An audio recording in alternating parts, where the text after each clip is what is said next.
धन्यवाद अध्यक्ष महोदया।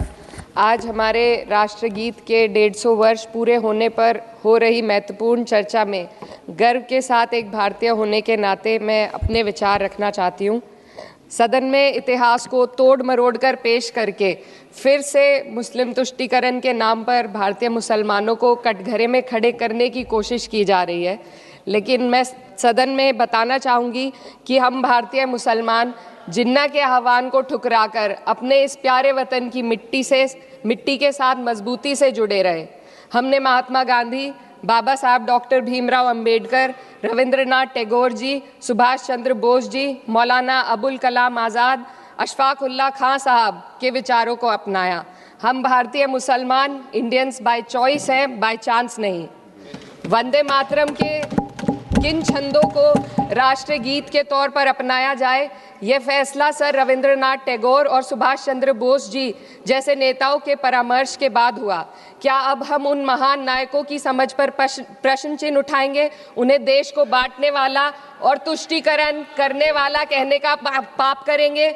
उन महान हस्तियों ने वंदे मातरम के उन छंदों को अपनाया जिन्होंने देश के हर वर्ग, हर धर्म के मानने वालों को एक सूत्र में पिरोने का काम किया।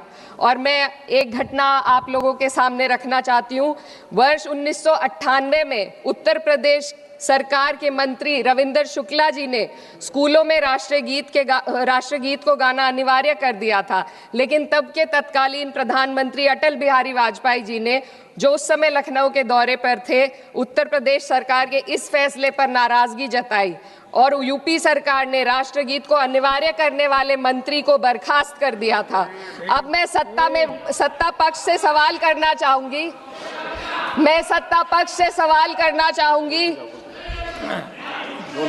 बोलने दीजिए। मैं सत्ता पक्ष से सवाल करना चाहूंगी कि जो विजन आजादी के समय के लोगों का था राष्ट्रगीत को स्वेच्छा पर छोड़ने का, उसी का अनुसरण माननीय अटल बिहारी वाजपेयी जी ने किया, तो क्या वे भी मुस्लिम तुष्टीकरण कर रहे थे? जी नहीं, अटल बिहारी वाजपेयी जी राजधर्म निभा रहे थे। देश में सब धर्मों को एक साथ लाना, सबके जज्बात का एहसास करना ही सबसे बड़ा राष्ट्रवाद है। माननीय अध्यक्ष महोदया, आज हमें वंदे मातरम के असली भाव को समझना जरूरी है।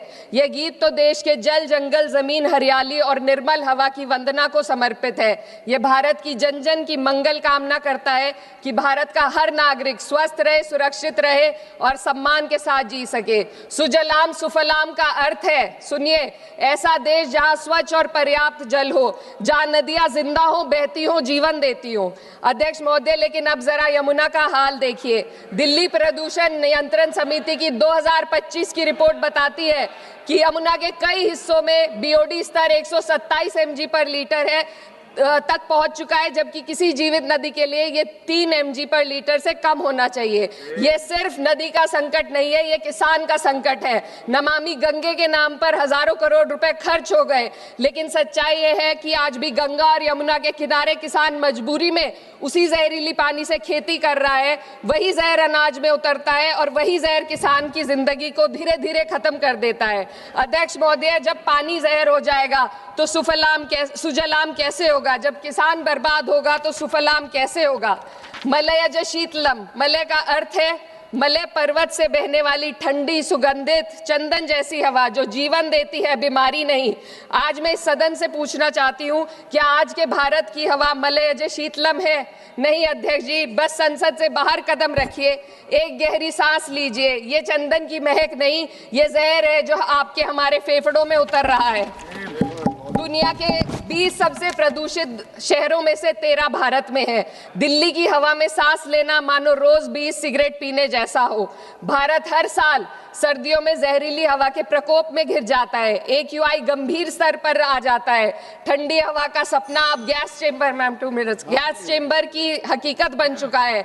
हम वो देश हैं जहां सरकार प्रकृति पर बने गीत का मान मर्दन तो करती है, पर उसी प्रकृति, जंगल, हवा, पेड़ को बचाने वाले कानूनों को धीरे धीरे खुद ही खत्म कर रही है। ये है आज के हमारे मलयज शीतलम की अफसोसजनक सच्चाई। अगर हम हवा को साफ नहीं कर पाए तो न सुजलाम बचेगा, न सुफलाम बचेगा। माननीय अध्यक्ष महोदया, सस्य श्यामलम का अर्थ है ऐसा देश जहां उपजाऊ जमीन हो, जहां खेत फसल से भरे हो और किसान कर्ज और निराशा में न डूबा हो। आज किसान सिर्फ मौसम से नहीं लड़ रहा, वह प्रदूषण, नीतियों की बेरुखी और सिस्टम की नाइंसाफी से लड़ रहा है। एक तरफ कॉरपोरेट के लोन माफ होते हैं, दूसरी तरफ किसान को उसकी वाजिब एमएसपी भी नहीं मिल पाती है। आप ग्लोबल सुपर पावर बनने की बात करते हैं, लेकिन हमारी पर कैपिटा इनकम दुनिया में 136वें नंबर पर है। हम अपने छोटे पड़ोसी देश से भी पीछे हैं। हमारे लोग $2,500 तक भी नहीं कमा पा रहे एक साल में, और जिन अरबपतियों की ये रक्षा करते हैं वो इतना पैसा एक सेकंड में कमा लेते हैं। आज वंदे मातरम को बुनियाद बनाकर राजनीति की जा रही है, लेकिन जमीन पर जंगल पूंजीपतियों को सौंपी जा रही है। आदिवासियों को उनके घरों से उजाड़ा जा रहा है। मातरम में जो मात्रा माता है वे सिर्फ मातृभूमि की वंदना नहीं, वे इस धरती की हर नारी, वे इस देश की हर बेटी, हर महिला के सम्मान की बात भी करता है। लेकिन आंकड़े अगर आप देखेंगे, एनसीआरबी की हाल की रिपोर्ट के अनुसार, मैम जो के अनुसार देश में हर वर्ष लगभग 30,000 से अधिक बलात्कार हो रहे हैं। यानी एक दिन में 80 से अधिक महिलाएं यौन हिंसा का शिकार होती हैं, और ये सिर्फ दर्ज मामले हैं। जब जम्मू कश्मीर की एक बच्ची हिंसक अत्याचार का शिकार होती है, जब सत्ता से जुड़े लोगों पर आरोप लगते हैं और कार्रवाई वर्षों लटक जाती है, जब उन्नाव की पीड़िता लखनऊ के दरबार में इंसाफ को लेकर अपनी जान देने पर आमादा होती है, जब बिल्किस बानो के अपराधियों का सरकार के लोग द्वारा स्वागत किया जाता है, तो ये घटनाएं वंदे मातरम की आत्मा पर चोट पहुंचाती है। मैं अध्यक्ष महोदया बस यही कहना चाहती हूँ अपनी बात को अंत में रखते हुए कि वंदे मातरम सिर्फ अतीत की ललकार नहीं, ये वर्तमान की जिम्मेदारी है। ये आत्मा मंथन की घड़ी है। यही समय है कि हम वंदे मातरम को सिर्फ नारा नहीं, नीति और जिम्मेदारी बनाएं।